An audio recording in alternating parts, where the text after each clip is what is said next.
नमस्कार, स्वागत है आपका ओमान न्यूज़ हिंदी में एक बार फिर से। मिनिस्ट्री ऑफ हेल्थ ने कोविड अपडेट अनाउंस किया है। पिछले 24 घंटे में ओमान में 491 नए कोविड मामले सामने आए हैं। 17 लोगों की दुखद मृत्यु हुई है। सल्तनत में अब तक total number of case 2,95,017 cross कर गए हैं और ठीक होने वाले रोगियों की संख्या 93% से ज़्यादा रिकवर की है। इसका मतलब ओमान में 2,77,010 लोग पूरी तरह से रिकवर हो गए। मरने वालों का आंकड़ा 3,788 तक पहुंच गया है और ओमान में पिछले 24 घंटे में केवल 50 रोगियों को हॉस्पिटल में एडमिट कराने की आवश्यकता पड़ी है। ओमान टीवी से बात करते हुए ओमान के स्वास्थ्य मंत्री ने बेहद अहम जानकारी दी कि गुरुवार को ओमान में सुप्रीम कमेटी की एक अहम बैठक होनी और इस बैठक में डिसाइड होगा कि ओमान में लॉकडाउन लगाया जाए या फिर रात्रि का लॉकडाउन पूरी तरह से हटा लिया जाए। आगे के क्या दिशा निर्देश हैं वो इस मीटिंग में तय किया जाएगा। और सुप्रीम कमेटी अभी तक के लॉकडाउन से पूरी तरह से संतुष्ट लग रही है। मिनिस्ट्री ऑफ हेल्थ ने बताया है कि ओमान सरकार ने जिन 30 देशों के ऊपर यात्रा प्रतिबंध लगाया है उन देशों के कंडीशन को ध्यान में रखते हुए कुछ देशों को छूट दी गई है और इन देशों के छूट के ऊपर भी एक क्राइटेरिया है कि जिस देश में कोविड का जो संक्रमण है किस गति से बढ़ रहा है, उस देश में कोविड के जो टीकों की क्या रफ्तार है, कौन से टीके वो देश इस्तेमाल कर रहे हैं।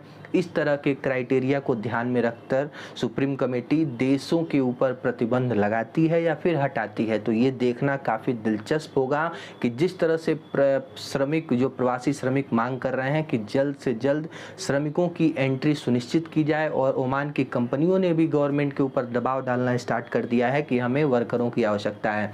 तो इसको ध्यान में रखते हुए सुप्रीम कमेटी क्या फैसला कर लेती है ये देखने वाली बात होगी। रॉयल ओमान पुलिस ने एक अपडेट दिया है कि डोफार गवर्नमेंट से एक महिला को गिरफ्तार किया गया जो कि भीड़ भाड़ के इलाकों को देख करके लोगों को शिकार बनाती थी। जी हाँ, चुपके से उनके जेब से जो उनका पर्स है, उनका बटुआ है, ये चुरा लेती थी और लोग को पता नहीं चलता था। उनके मेहनत की कमाई चुटकियों में उड़ा लेती थी और इसको सीसीटीवी के माध्यम से पहचान करके इसकी गिरफ्तारी की गई है। लेकिन इस महिला को देख करके आप नहीं बता पाएंगे कि ये जेब काटने का काम करती थी। ओमान ने 2040 विजन के अनुरूप काम करना स्टार्ट कर दिया है। अभी से अपने लक्ष्य के तरफ एक एक कदम ओमान बढ़ा रहा है। जी हाँ, और इसी के संदर्भ में एक अपडेट आ रही है कि ओमान सरकार मेट्रो नेटवर्क स्थापित करने जा रही है जो कि एयरपोर्ट्स रुई, मुत्रा और सीप के इलाकों को कनेक्ट करेगा। यहाँ जो व्यावसायिक गतिविधियों को बढ़ने में काफ़ी सहायता मिलेगी इस परियोजना से।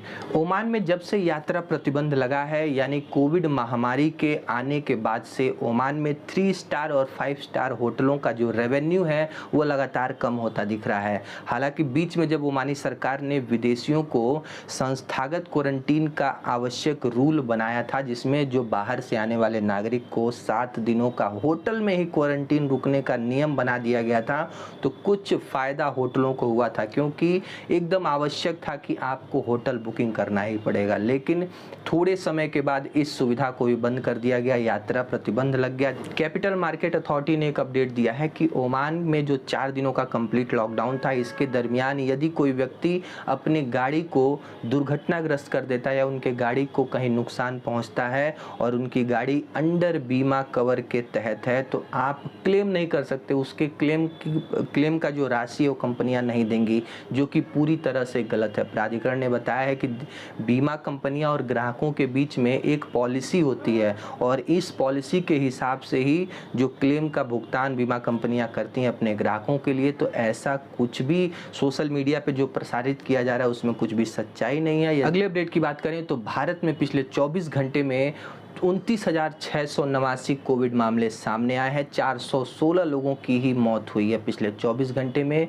मिनिस्ट्री ऑफ हेल्थ ने बताया है कि जिस तरह का ये कोविड का मामला अभी तक सामने आया है ऐसा 3 मार्च के बाद ये पहली बार है कि इतने कम केस भारत में पिछले 24 घंटे में आए हैं। ओमान के स्वास्थ्य मंत्रालय ने बताया है कि कोविड-19 की पहली खुराक अभी दी जा रही है और यदि आपको पहली खुराक लिए हुए 10 सप्ताह का समय हो गया है तो आप दूसरी खुराक के लिए भी भी अपना रजिस्ट्रेशन करवा सकते हैं। 10 सप्ताह के बाद जो दूसरी खुराक है वो अवेलेबल कराई जा रही है निवासियों एवं प्रवासियों के लिए। ओमान टीवी से बात करते हुए उन्होंने बताया कि जो स्कूल्स हैं वो पूरी तरह वैक्सीनेटेड होने के बाद ही खोलेंगे। हम बच्चों को पहले वैक्सीन लगाएंगे, उसके बाद ही स्कूल को ओपन करेंगे।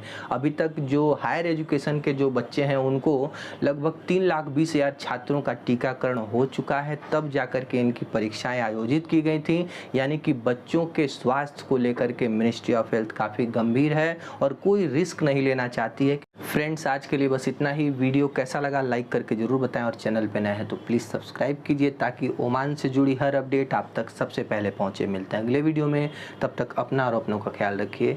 नमस्कार।